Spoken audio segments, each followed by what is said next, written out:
If you're planning to buy an iPad, you might have watched hundreds of YouTube videos trying to figure out which one is the right option for you. There are so many options and it gets really confusing and frustrating sometimes while trying to figure out. And that is what happened with me when I was trying to buy my iPad. I bought this iPad Pro 11-inch around 4 years back. I'm a doctor by profession. I use this iPad to make notes and to edit my YouTube videos and to read my books on this. A lot of my friends have the basic iPad as well. Some have the iPad Air as well. I've tried all of them. So in this video, I'm trying to simplify the iPad buying experience to just one thing that matters the most. So let's talk about it.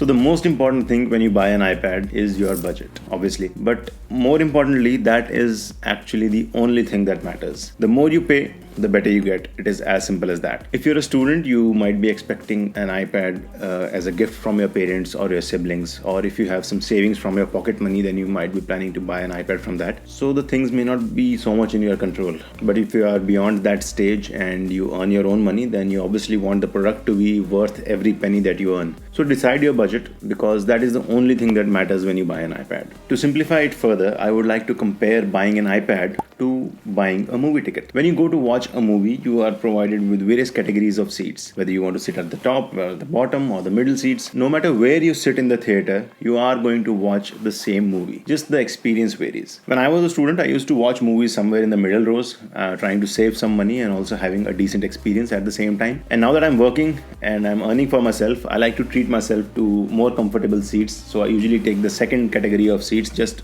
a few seats from the top. But if I am a huge fan of a movie and I'm dying to watch it at any cost, and there are very few seats available, I would still watch it on the bottom few seats. I don't mind it, because I really need to watch that movie. And the same happens when you buy an iPad. I bought the iPad Pro 11-inch because I had a stable job and I was sure I will be able to afford it. And even though I bought it on EMI, I still decided to push my limits and went for the iPad Pro 11-inch. If I was buying the iPad as a student, or if I was short on cash, or if I desperately wanted an iPad at any cost, then I would have definitely bought the iPad Air or even the basic iPad. Because no matter where you sit in the theater, you will come out watching the same movie. Similarly, no matter which iPad you buy, you will end up having a machine which will help you increase your productivity. It will help you get your work done. It will help you study. It will help you watch movies. It will help you play games. Just the experience will be a little different. And the more you pay, the better it gets. So stop watching all the comparison videos and trying to confuse yourself. Apple's categorization of iPads is as simple as it gets. The basic iPad comes at 30,900 rupees, the iPad mini at 46,900, the iPad Air at 54,900, iPad Pro 11 at 71,900, the iPad Pro 12.9 at 99,900 rupees. The more you pay, the better it gets. The confusion arises only when you have a budget of around 65 to 70,000 rupees, because the iPad Air 256GB model comes at rupees 68,900 and the 128GB iPad Pro comes at rupees 71,900.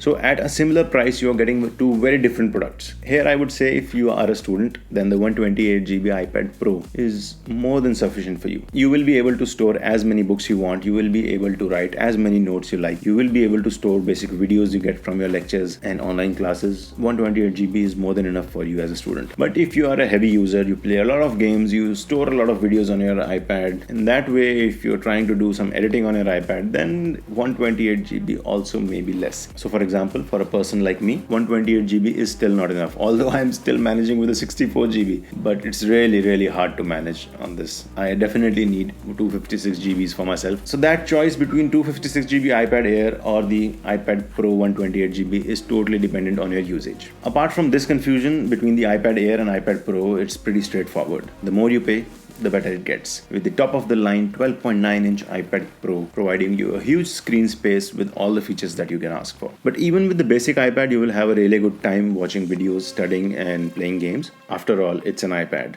and it's still better than any other tablet out there. My name is Chisel. You are watching The Tech Doctor. Namaste.